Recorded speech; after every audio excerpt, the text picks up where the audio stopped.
This is the Grambo Report. And now, Isaac Grambo. Hello, I'm Isaac Grambo, and this is the Grambo Report. We live in an increasingly frightening world. Every day you can open a newspaper or turn on the television and be reminded of just how dangerous the world is and how exposed you are to it all. Tonight, our correspondents are focusing their attention on keeping you informed about just what is out there and what you can do to keep yourself and your family safe. America is a generous nation.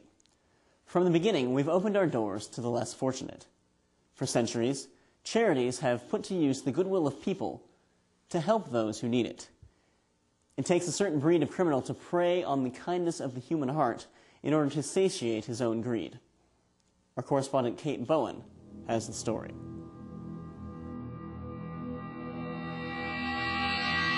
This is an inland brown-striped turtle, or brownie as it is affectionately known to children. This one's name is Skidmark. It is not a predator of any sort, eating mostly shoots and berries, but its mere existence has put the finances of millions of Americans at risk. The inland brown stripe was used as a prop in one of the most bizarre cases of charity fraud in recent history. Con artists used the adorable reptile to trick nature-loving citizens into giving them millions of dollars. I just got a piece of mail with this picture of a cute little turtle on it, and it told me that if I gave some money to charity, then it could help save it. Isaac Grambo is a part-time custodian in Boise, Idaho. While he doesn't make a lot of money, he loves animals, and he does for them whatever he can. I give a couple dollars a month to the Audubon Society, and I clean up along the river every fall. I just want to help animals. Why did you decide to give money to this charity when you already do so much? It seemed like it was something that I could do more than just being by myself. It said that if I got more people to give money, then this big corporation would help match the funds.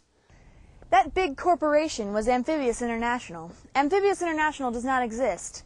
The Save the Turtle Fund also does not exist.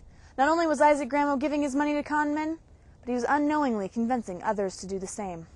This scheme is particularly hard to prosecute because the major offenders get their victims to do most of the dirty work. Isaac Grambo, not his real name, is an FBI agent assigned to mail fraud cases. There is no law against asking people for money. You just can't do it under false pretenses.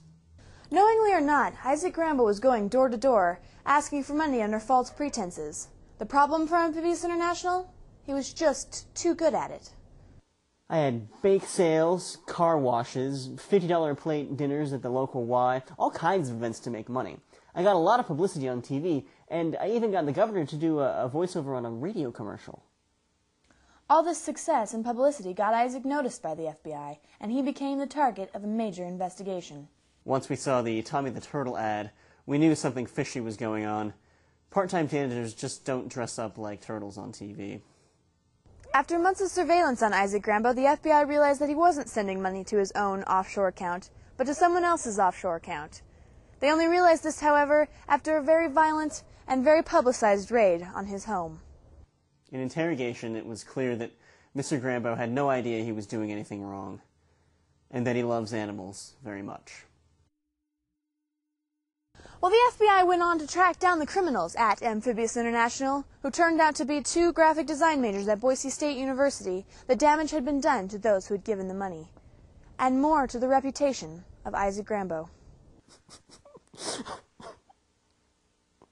They egged my house, keyed my car, wrote terrible things about me on the bathroom stalls of my favorite fast food restaurant. It was horrible. His credit was also destroyed. Grambo was still trying to dig his way out from the rubble left by Amphibious International. His empty bank account has left it impossible for him to pay his bills, and his employer fired him after the Tommy the Turtle commercial aired, accusing him of moonlighting for an advertising company. I had no money, no hope, no nothing. This sort of con happens all too often in America, and often the victims are good people with good hearts just trying to help others. This is Kate Bowen with the Grambo Report. It should be noted that Isaac Grambo has gained employment since we videotaped that segment, and is now working as a drive-through cashier at a fast food restaurant. It is unclear if the defamatory remarks still adorn the bathroom stalls. The story of Amphibious International makes it abundantly clear how dangerous it is to care about another being, animal or human.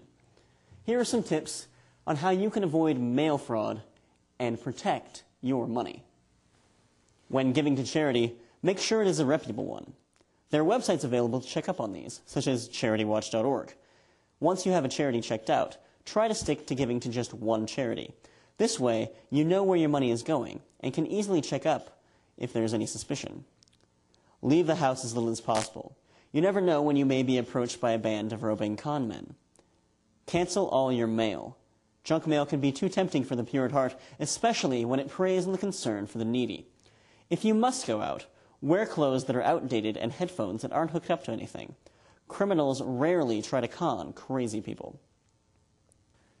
Even with these suggestions taken to heart, it is still possible to get tricked out of your money by devious criminals. So, above all, be vigilant and report any suspicious activity to the FBI or this station. We'll be back with more after this.